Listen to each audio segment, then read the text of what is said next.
বাংলাদেশ পরিস্থিতির দিকে নজর রাখতে হচ্ছে। বাংলাদেশ ঠিক কোন পথে এগিয়ে চলেছে? বুধবার রাত থেকে আবারও উত্তপ্ত হয়েছে বাংলাদেশের পরিস্থিতি। আমরা দেখেছি মৌলবাদীদের রোষের মুখে প্রাক্তন রাষ্ট্রপতি আব্দুল হামিদের বাসভবন কিশোরগঞ্জে, সেখানে বাড়িতে হামলা চালানো হয়, গুড়িয়ে দেওয়া হয়েছে একাধিক আওয়ামী লীগের কার্যালয়ে। দেশ জুড়ে বিভিন্ন প্রান্তের ছবি যেখানে সামনে আসছে, আওয়ামী লীগের বহু নেতা কর্মীদের বাড়িতে হামলা চালানো হয়েছে। খুলনা, চট্টগ্রাম, সিলেট, রংপুর, বিভিন্ন জায়গায়, দেশের বিভিন্ন জায়গায় আওয়ামী লীগ নেতাদের বাড়ি ভাঙচুর করা হচ্ছে, কার্যালয় ভাঙচুর করা হচ্ছে। আমরা দেখেছি শেখ মুজিবুর রহমান তার যে বাড়িতে, সেখানে রীতিমতন ধানমন্ডি 32 নম্বর যে বাড়ি, সেই বাড়িতে রীতিমতন বুলডোজার চালিয়ে দেওয়া হলো, গুড়িয়ে দেওয়া হলো, নিশ্চিহ্ন করে দেওয়া হলো সেই সংগ্রহশালা। এর পাশে যে শেখ হাসিনার বাসভবন সুধা সদন, সেখানে আগুন লাগিয়ে দেওয়া হয়। এবং দেশ জুড়ে বিভিন্ন প্রান্তে আওয়ামী লীগের কার্যালয়, আওয়ামী লীগ নেতাকর্মীদের বাড়িতে ভাঙচুর, অগ্নিসংযোগ থেকে মুরাল ভাঙচুর, ফলক ভাঙচুরের ছবি সামনে এসেছে। শুধু তাই নয়, শুধুমাত্র যে আওয়ামী লীগ নেতা কর্মীরাই যে নিশানায় তা কিন্তু নয়। সুশীল সমাজ ইউনিস সরকারের রোষের মুখে অভিনেত্রী মেহরা আফরোজ শাওন, সোহানা সাবা, তাদেরকে কাউকে আটক করা হচ্ছে, কাউকে গ্রেফতার করা হচ্ছে। তাদের বাড়িতে, শাওনের বাড়িতে যেরকম অগ্নিসংযোগ করা হয়েছে বলে জানতে পারা যাচ্ছে। রাষ্ট্রের বিরুদ্ধে চক্রান্ত, ষড়যন্ত্রের অভিযোগকে সামনে রেখেই কখনো আটক করা হচ্ছে, কখনো গ্রেফতার করা হচ্ছে শিল্পীদেরও।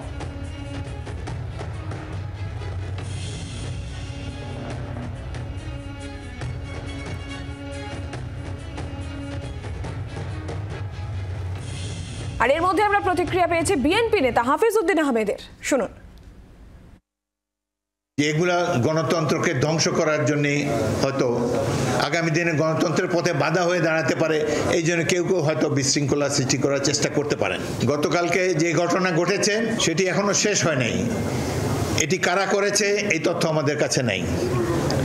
এতে সরকারের কি ভূমিকা ছিল সেই তথ্য আমাদের কাছে নাই। সুতরাং আমরা আর অল্প কিছু সময় অপেক্ষা করব।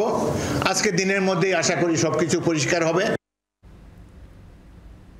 আর এর মধ্যে ফের ফেসবুক বার্তা, শেখ হাসিনার 24 আন্দোলনে পরিকল্পিত ছাত্র হত্যা, আওয়ামী সরকার ফেলতে চক্রান্ত ইউনূসের, ছাত্র সাজিয়ে এনে সরকারের বিরুদ্ধে বিক্ষোভ, পুলিশের গুলিতে কোনো ছাত্র মারা যাননি। ফেসবুক লাইভেই দাবি শেখ হাসিনার, যতদিন বাংলাদেশ থাকবে ততদিন বঙ্গবন্ধুর নাম থাকবে। ক্ষমতার লোভে সবাইকে ব্যবহার করছেন ইউনূস। বাংলাদেশের মানুষের কাছে বিচারের দাবি শেখ হাসিনা। এটুকু বলবো, আজকে 32 নম্বর এর আগে আগুন দিয়ে পুড়িয়ে দিয়েছিল, আর আজকে সেটা ভেঙে গুড়িয়ে দিয়েছে। জাতির পিতাকে তো হত্যা করেছে, আমার তিনটা ভাই, 10 বছরের রাসেলকেও ছাড়েনি, কামাল জামালের নবপরিত বধূ তাদেরকেও ছাড়েনি, আমার মাকেও ছাড়েনি, আমার চাচা বঙ্গুচুর তাকেও ছাড়েনি, তাদেরকেও হত্যা করেছে। তাতেও তাদের ক্ষোভ মেটেনি। এরপরে 5 আগস্ট সেই বাড়িতে আগুন দিল, সেখানেও থামেনি। আজকে সেই বাড়িটা গুড়িয়ে দিল, বুলডোজার এনে ভেঙে গুড়িয়ে দিল।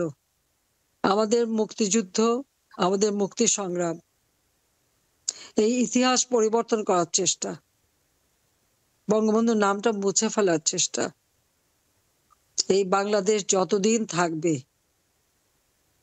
যতদিন এই বাংলাদেশে চন্দ্র সূর্য উঠবে, যতদিন এই বাংলাদেশে আলো হাওয়া বাতাস থাকবে, জাতির পিতা বঙ্গবন্ধু শেখ মুজিবের নাম চিরদিন থাকবে।